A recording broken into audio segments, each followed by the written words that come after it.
bought the Keychron V2.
So let's take this apart. If you've seen my other Keychron V series videos, you'll know that this is really easy. The keycaps come off and then the switches out. I've not been able to pull some of the switches on both the fully assembled V series keyboards I have, the V4 and now this one. I assume the plate thickness plus paint is just right to jam the clips underneath. They pop out easy enough after you take the plate and PCB assembly apart. Just don't get too rough with them like I did, especially if you're planning on reusing the switches. Flip it over and take out the 8 brass screws, then flip it back over and lift off the top case. Unscrew the 8 tray mount screws and lift out the plate and PCB assembly. I still love this little notch in the plastic switch housing, which makes it nice and easy to lift the PCB out of the case without the switch hanging up. I said the same thing with the V1 and the V4 keyboards. Next is unscrewing the PCB and plate screws to separate the plate, the foam and the PCB. With that apart, unscrew the stabilizers and take those out. And that is the keyboard completely torn down into its component parts. Now let's run through the parts and the build quality. The top case is a nice ABS plastic with brass inserts for the case screws. The plate is a nice little painted steel number. They do a good job with these as they are much harder to scratch when pulling switches than on some of the other budget keyboards. A nice plate foam mat, a must have for all price points these days. The Hotswap south facing RGB PCB is fine. I never really know what to say about them. It looks good quality. These keyboards are USB-C wired only without any form of wireless. The case dampening pad is nice. I really like that they've included such a custom made dampening pad at this price. If you don't like it, you can take it out or replace it with a different type of foam, but it's better to have it and not want it than to want it and not have it. Then the bottom case, nice ABS plastic. You get that nice switch housing with a slot for easy disassembly, and then you get 2 sets of legs for 3 different angle options. You can see here that the pre-lube job on the stabs is kind of sloppy. It looked like someone has snorted Krytox and sneezed on the stabs, to be honest. If you can't lube well, lube a lot, I guess. Also, no lube between the stem and the housing, which will make them smoother and hopefully quieten them down. I need to get this in better light with a magnifying glass because I'm old, but I can't see any lube on these switches, even though it says on the website that they should be pre-lubed.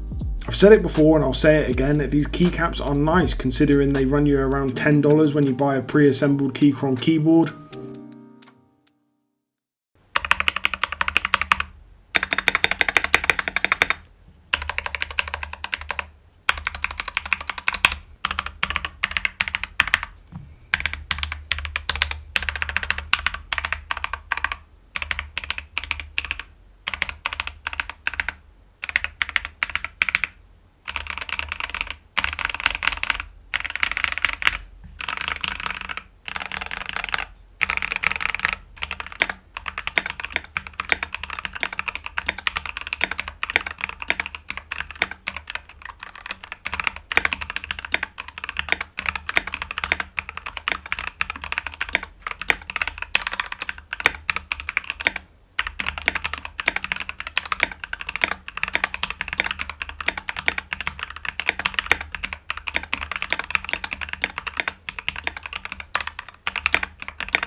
So let me share some of my thoughts with you. I love the V-Series Keychron keyboards. You don't pay for a bunch of stuff you don't want, like dust covers and a million extra keycaps, but you get absolutely everything you need to strip the thing down, lose a few screws in a shaggy carpet, then put it back together again. The keyboard is very cheap. The cheapest option is the barebone version without a knob, which is currently on the Keychron website for $64, and the fully assembled version will only cost you $20, so 68 keycaps and switches for $20 is a very good deal. So there's two great options for you.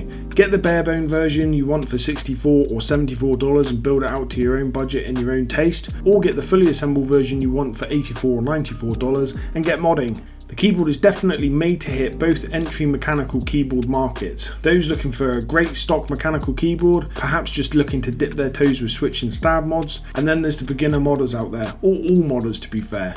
It's built to be stripped down, tinkered with and slung back together a bunch of times until you get your mods dialed in. Some slight negatives, but not really negatives. It would be great to see these keyboards with Bluetooth 5.0. They clearly focus on no frills quality to keep the price low, but I would be happy to pay the extra for some Bluetooth connectivity and a battery. I also think the stabs on this one are slightly worse stock than the V1 and V4. I would say this is down to the pre-lube job being slightly different and not an actual difference in the stabs themselves, as they look exactly the same, but there is some work to be done there, especially on my keyboard. Yours may well be better. The red K-Pro switches are nowhere near as nice as the K-Pro brown stock, but I don't think these are pre-lubed as specified on the website, which could be the difference. They will be markedly better after lubing and films, but I'm not going to bother with them. I have some alpaca V2s with 67 gram springs that I'm dying to get in the keyboard, so it's the V2's lucky day. I think as quite a general point on the K-Pro red switches is that they generally let the keyboard down for me. They make the stabs feel worse and the keyboard sound more hollow. I know this because I've got the V4 for a side-by-side comparison with the still in its stock configuration with the browns in it, and it's markedly better.